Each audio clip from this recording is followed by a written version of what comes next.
कडक बोलते मी, थोडासा माझा राग येतो काही वेळेला, पण काही इलाज नाही.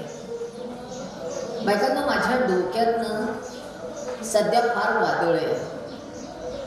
माझ्या मनात प्रचंड दुःख आहे. हे वादळ आणि दुःख घेऊन गेली 2498 दिवस मी रोज प्रवास करते. आजच्या माझ्या प्रवासाचा 2498वा दिवस आहे. एक बाई आपल्या घरच्या सगळ्या जबाबदाऱ्या पार पाडून का फिरते? काय कारण आहे? परवाच्या दिवशी मी चंद्रपूरला होते, काल मी नागपूरला होते, आज मी तुमच्या समोर आहे. उद्याला मी तिकडे उमरगा, बसव कल्याण तिकडच्या भागात आहे. कशासाठी? का?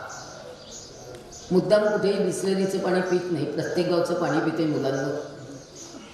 कसल्याही कुठल्याही पाण्याचा कसलाही परिणाम शरीरावर आजपर्यंत झाला नाही.